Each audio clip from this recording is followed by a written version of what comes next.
Nah, anak-anak perhatikan, ini Pak Dodi sudah menyiapkan bidang koordinat kartesius. Bidang ini terdiri dari dua garis ya, garis mendatar atau biasa kita sebut dengan sumbu X dan dikenal dengan absis. Kemudian ada garis tegak yang biasa kita sebut dengan sumbu Y atau dikenal dengan ordinat. Nah, dua garis ini berpotongan di sebuah titik. Nah, titik inilah yang disebut dengan titik pusat. Koordinatnya adalah 0,0. Nah, sekarang coba perhatikan, Pak Dodi akan meletakkan sebuah titik A di sini. Nah, coba perhatikan berapa koordinat titik A? Ya, 6,4. 6 kita peroleh dari sumbu X-nya, 4 kita peroleh pada sumbu Y-nya. Coba kita tampilkan titik ini. Nah, seperti ini. 6,4. Ketika titik ini saya geser ke sini, maka koordinatnya akan berubah menjadi 3,2. 3 pada sumbu X, 2 pada sumbu Y. Saya pindah lagi ke sini.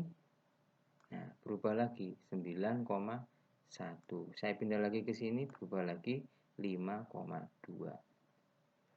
Selama titik ini saya geser, saya pindah di daerah ini, maka nilai X-nya selalu positif dan nilai Y-nya selalu positif. Nah, daerah inilah yang disebut dengan kuadran 1, anak-anak. Nah, ini kita tulis ya. Kuadran 1. Nah, jadi ini kita sebut dengan kuadran 1. Jadi selama titik itu kita geser di daerah sini, maka X dan Y-nya selalu positif. Nilai X dan Y selalu apa? Positif. Nah,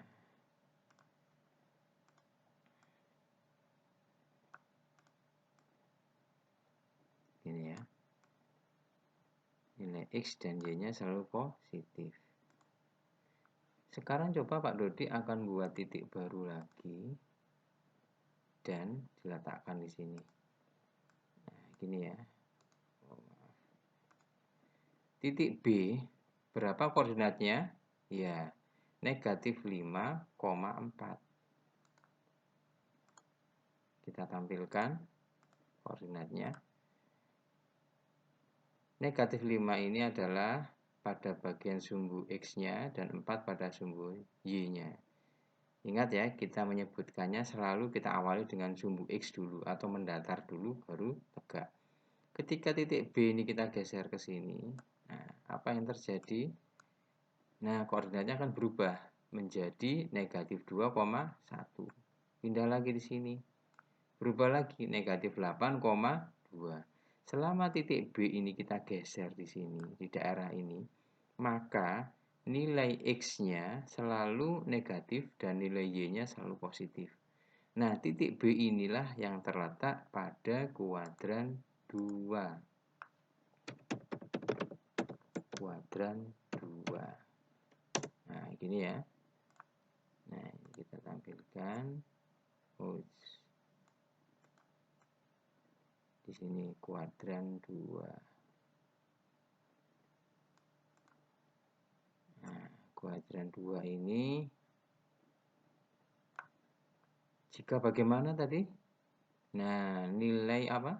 Nilai X-nya negatif, nilai Y-nya positif.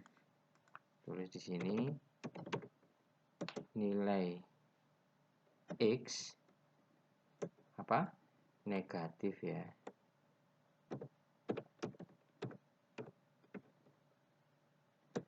Dan nilai Y-nya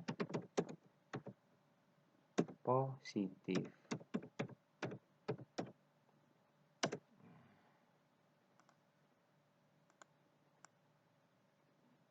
Nah, di sini. Nah, Ingat, nah ini nilai X-nya selalu negatif, pasti negatif, dan Y-nya positif. Inilah yang disebut dengan daerah kuadran 2. Ini daerah kuadran 1. Nah, sekarang saya akan membuat titik baru lagi. Saya letakkan di sini nih. Nah, titik C. Berapa coba koordinat titik C? Iya, negatif 6, negatif 2. Wah, sekarang kita tampilkan titik koordinatnya. Nah, selama titik C ini kita geser ke sini. Nah, maka nilai koordinatnya untuk Y, untuk X dan Y-nya selalu negatif. Negatif 2, negatif 3.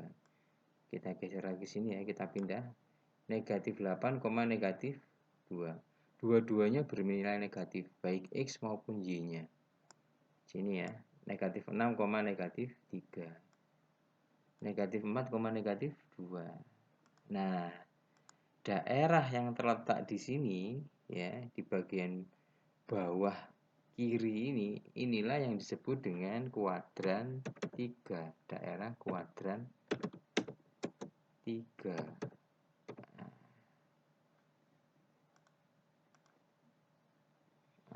Maaf ini daerah kuadran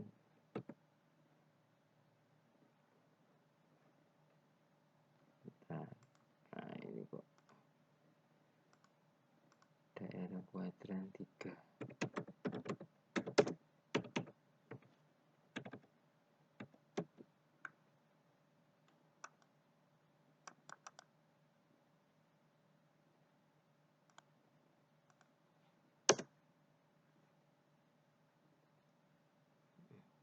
Belum muncul ini.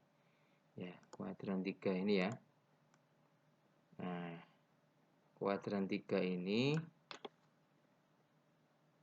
bagaimana tadi? Nilai X-nya bagaimana? Nilai Y-nya bagaimana? Ya, nilai X dan nilai Y-nya negatif ya.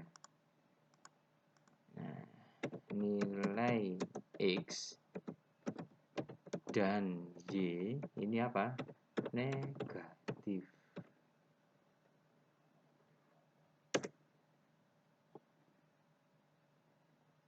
Nah, nilai X dan nilai Y-nya negatif. Nah, pindah sini sama nilai X-nya dan nilai Y-nya negatif, yaitu di sini negatif 7, negatif 4. Nah, sekarang kalau titik itu saya letakkan di sini. Nah, ini ada titik D. Berapa koordinatnya? Ya, 5, negatif 3. Coba kita tampilkan koordinatnya. Nah, 5, negatif 3. Coba kalau titik ini kita geser ke sini, akan berubah. Nilainya menjadi koordinatnya sekarang adalah 1, negatif 2. Ini 1 pada sumbu X, negatif 2 pada sumbu Y. Nah, di sini juga 8, negatif 3. Nah, selama titik ini kita geser di daerah ini, maka titik itu akan terletak pada kuadran 4. Kuadran 4. Nah, kuadran 4 di sini ya. Berarti bagaimana ini? Nilai X dan Y-nya. Ya, nilai X-nya positif dan nilai Y-nya apa?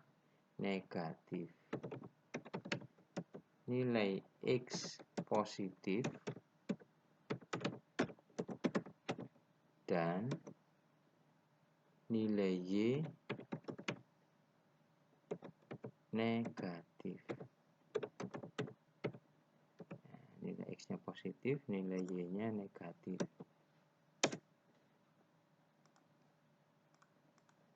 Nah, jadi begini anak-anak.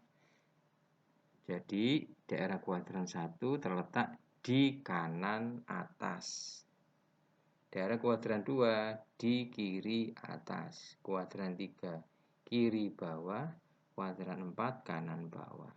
Nah, sekarang